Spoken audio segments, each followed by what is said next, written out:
C'est une attaque de roc opposé. Les noirs ont fait le petit roc et les blancs le grand roc. Les pions blancs sont bien avancés pour l'attaque. Ils peuvent facilement faire passer leur dame pour attaquer, mais ils ont affaibli leur case noire et on va voir que les noirs vont en profiter tout de suite avec fou F6. Les blancs pensent qu'ils vont pouvoir gagner un temps pour leur attaque, mais les noirs récupèrent le temps en attaquant la dame. Dame H2, là, on voit clairement le plan d'attaquer sur la colonne H avec G6. Mais l'attaque noire va être plus rapide. Dame A5, avec l'idée Dame A3, éventuellement Dame B2, et aussi la possibilité de prendre le pion. Tour D3 pour donner une case de fuite au roi tout en menaçant un sacrifice sur le fou. Les noirs prennent et menacent Dame A1, échec et mat, puisque le fou bloque les deux cases. Le roi s'enfuit et les blancs se donnent la possibilité de jouer fou C1 pour se défendre. Tour F8, très beau coup. Les noirs bloquent la fuite du roi et menacent échec et mat en même temps. Les blancs décident de sacrifier le fou pour se défendre contre la menace de mat. Puis on prend. Et là, ils font un choix discutable, les blancs, c'est-à-dire qu'ils prennent le fou. Alors, on peut comprendre l'idée qui est de, on va protéger cette case. Mais en même temps, ils ouvrent la colonne A et on va voir que ça va permettre aux noirs de faire une combinaison. Fou C1 toujours pour défendre. Dame B1 avec l'idée tour ici pour menacer le fou. Et on s'aperçoit que ça fait un moment que les blancs défendent. Et donc à un moment, ça doit craquer. Les blancs pensent qu'ils vont pouvoir attaquer plus vite, qu'ils vont pouvoir ralentir l'attaque des noirs. Par exemple, sur tour ici, on peut peut-être imaginer quelque chose comme ça, quoi, en échange. Mais ils ont raté la combinaison des noirs qui est dame prend échec, voilà, avec un très beau mat du couloir. Remarquez bien que les noirs ont attaqué sur les cases noires. Hein. Ils ont joué tout le temps sur les cases noires. On appelle ça une faiblesse de case noire. Merci pour votre attention. Les noirs auraient dû jouer roi G7 avec une position resserrée, mais qui peut encore se jouer. À la place, ils ont fait H4, ce qui est une grosse erreur, puisqu'après H4, rien que la menace fou prend G6, roi prend et on prend le pion. Et maintenant, on a deux pions passés qui sont séparés d'une colonne et qui sont toujours très forts. Mais les blancs vont encore accentuer leur avantage, puisqu'au lieu de prendre le cavalier, ils jouent tour G8, qui est très fort, puisque nous avons deux pièces qui menacent de prendre le cavalier, et le cavalier ne peut pas s'enfuir. En fait, les noirs vont être obligés de rentrer, pour éviter de perdre le cavalier, vont être obligés de rentrer dans une finale de pions complètement perdue. C'est un très beau coup que tour G8 pour les blancs, un coup gagnant. Fou prend, on échange tout. Hein. Et maintenant, la finale de pions est complètement gagnante. Pourquoi? Parce que les deux pions se défendent mutuellement. C'est-à-dire que sur roi F5, bon là le pion n'est même pas menacé, hein, mais on avance. Et là le roi est obligé de reculer pour défendre. Et tout simplement, on fait un coup d'attente, roi E4. Les noirs essaient encore de réagir sur l'aile dame en jouant B5, mais après B4, tous les pions de l'aile dame sont immobilisés. Il ne reste plus qu'à jouer roi G7. Et maintenant, on avance le pion. C'est facile. Et sur roi F6, eh bien, tout simplement, on va aller gagner le pion. Et la partie est perdue. Il aurait pu essayer roi H6, mais c'est là où on va voir que les pions se défendent, puisqu'en avançant, le roi ne peut pas prendre le pion à cause de l'avancée. Il sera obligé de reculer. Maintenant, c'est le roi qui avance et qui va gagner le pion. Et maintenant, la finale se gagne très facilement. Très beaucoup des... Je vous remonte la position parce que ça mérite vraiment... Bon, une gaffe. Mais par contre, le coup tour G8 est très joli parce que ça force l'entrée dans la finale de pion. Et celle-ci est complètement gagnante. Merci pour votre attention. Dans cette position, les blancs viennent de jouer A5 qui attaque la dame. Le meilleur coup pour les noirs est de jouer dame C6. Et à la place, les noirs vont mettre leur dame en A7 où ils vont enfermer leur dame. C'est-à-dire qu'elle n'a aucun jeu. Tour D7 est très fort puisque tout d'un coup, la tour se trouve clouée. Et on menace tout simplement tour prend E7 avec une tour sur la 7e rangée, ce qui est très très fort. Roi F8 pour défendre le pion. Et maintenant, dame D5 qui centralise la dame et menace tour échec. Et après tour prend, on fait dame prend échec et mat. On voit bien que tout d'un coup, la position noire ne va plus du tout, puisqu'en fait, les noirs ont perdu leur dame, hein, finalement. Tour 8 pour essayer de défendre, de continuer à défendre et d'empêcher la menace, mais les noirs n'empêchent rien du tout. Tour D8. Puis on prend E3 pour essayer de trouver du contre-jeu. Et là, un coup magnifique, c'est-à-dire que la tour est enfermée. On joue dame D7 et on menace tout simplement dame prend E8 mat. La tour ne peut pas prendre, sinon c'est le mat du couloir. C'est assez surprenant de trouver une position noire aussi dévastée, alors qu'après dame C6, après le premier coup, c'était à peu près égal. Puis on prend F2, on laisse, on va se mettre à l'abri. Fou C3 pour essayer de donner une case au roi. Dame prend E8, roi G7, dame H8, échec, roi H6, et on récupère le fou. Et là, les noirs se disent qu'ils ont encore des chances, et ils jouent E3. Et c'est là encore un coup magnifique auquel c'est difficile de s'attendre, c'est fou C1.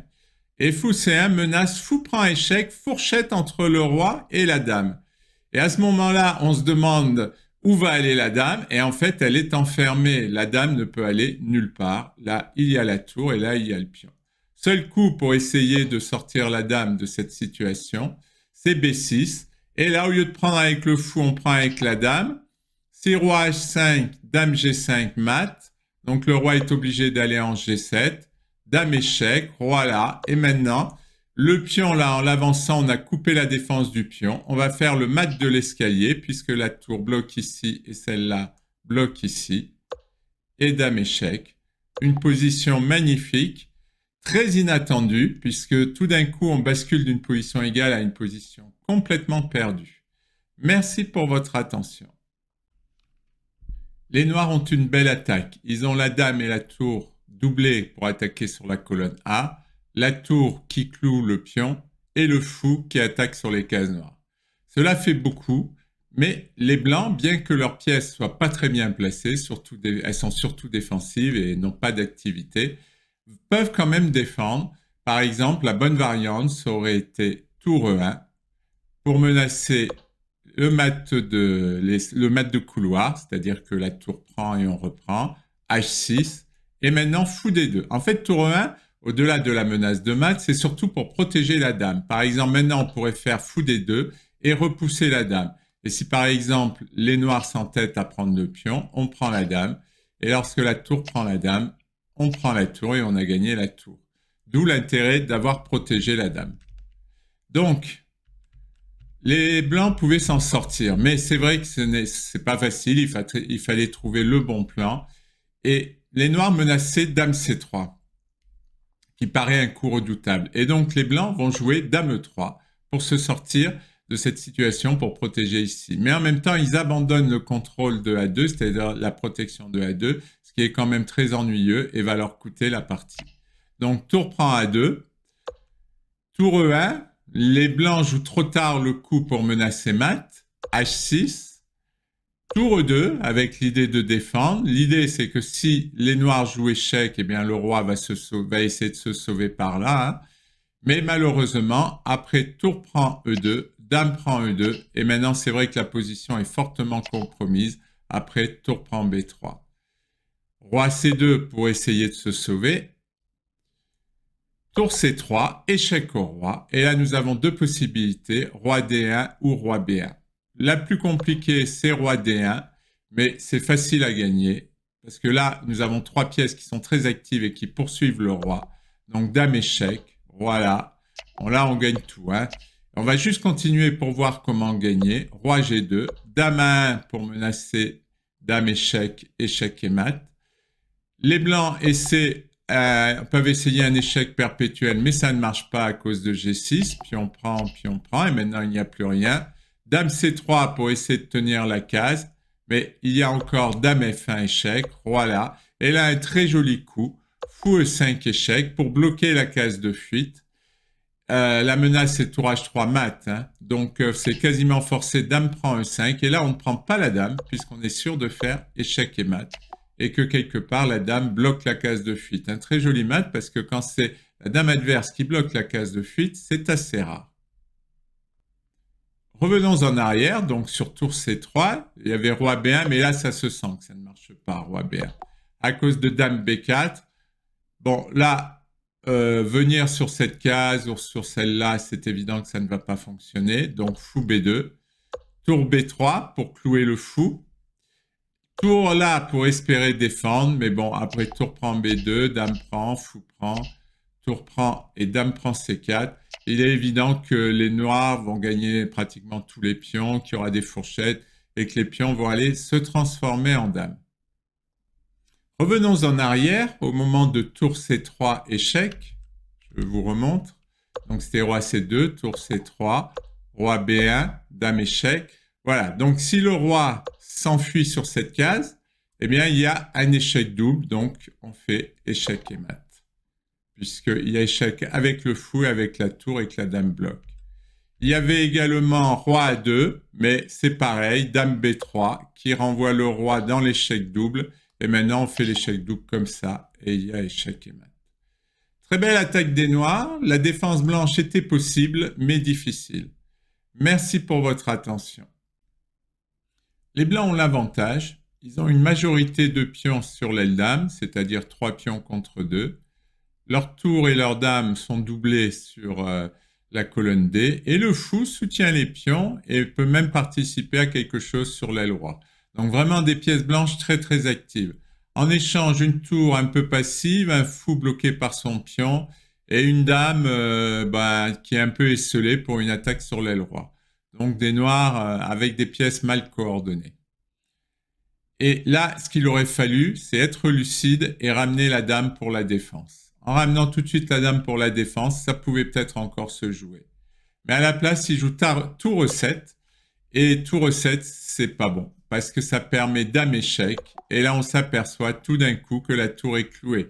Donc, pas de défense possible. Roi F7. Et maintenant, dame D5, échec.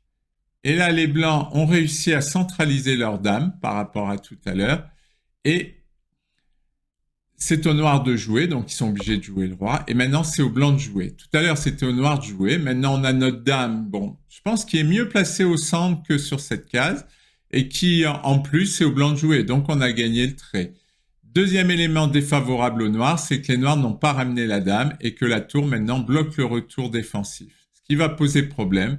Et donc, maintenant, les blancs peuvent tout de suite valoriser leurs pions, leur majorité de pions sur l'aile dame, c'est-à-dire mettre en avant pour essayer de se créer un pion passé. Et là, on voit bien que les noirs piétinent puisqu'ils doivent perdre un temps. Et tout de suite, on avance. Voilà, on est bien placé. La dame a du mal à défendre. Et là, les noirs vont faire une bêtise, mais de toute façon, le pion était difficile à arrêter. Le fou, là, devenait très actif. Donc, l'erreur, c'est dame E6, mais de toute façon, c'est vrai que les pièces blanches étaient trop actives. On cloue le cavalier. Enfin, on cloue la tour, pardon, pas le cavalier. Et bon, ben là, c'est perdu. Hein, parce que non seulement on a toujours notre majorité de pions, mais en plus, il va perdre la tour. On n'échange pas tout de suite, on a le temps, évidemment. Il essaie de défendre. Et puis maintenant, on peut pousser, tout simplement. Il s'en va. On échange. Et on fait dame. En fait, je vais revenir sur le début parce que je trouve ce début très instructif. C'est tout simplement le problème des noirs, c'est des pièces mal coordonnées. Et là, il fallait ramener la dame et jouer tout pour la défense.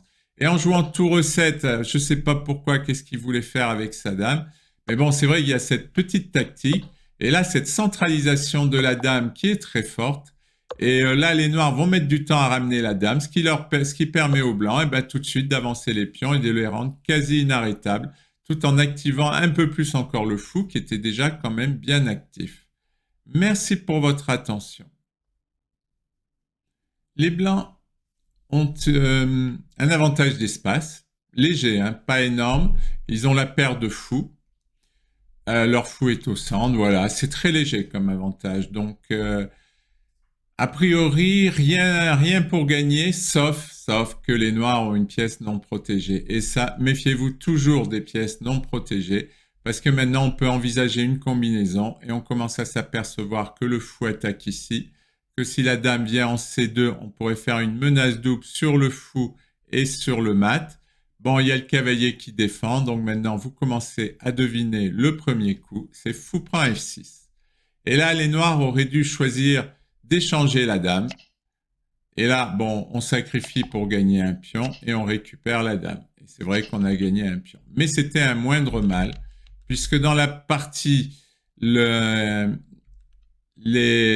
noirs n'ont rien vu. Sur fou prend F6, ils ont pris avec le pion. Et maintenant, dame C2, avec la menace double sur H7 et sur C6. F5 pour défendre, dame prend C6.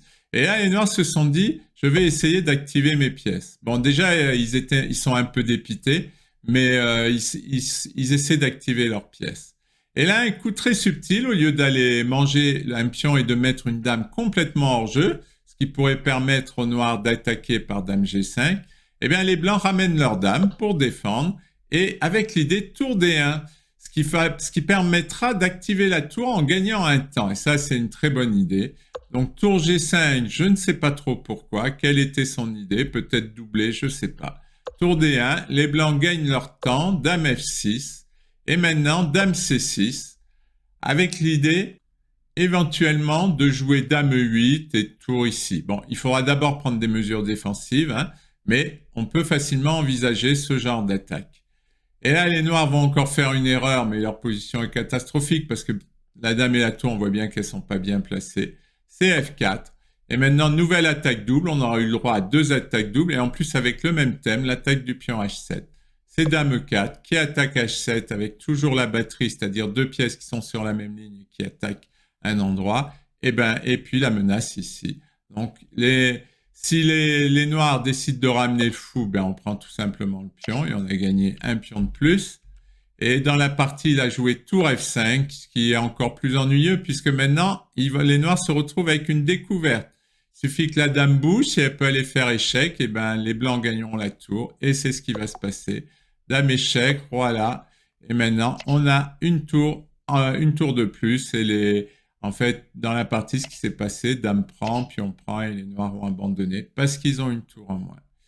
Une fois de plus, une très jolie position qui est tenue à pas grand-chose. 2 attaques doubles, il fallait les voir. Méfiez-vous toujours des pièces non protégées, c'est source de combinaison. Merci pour votre attention.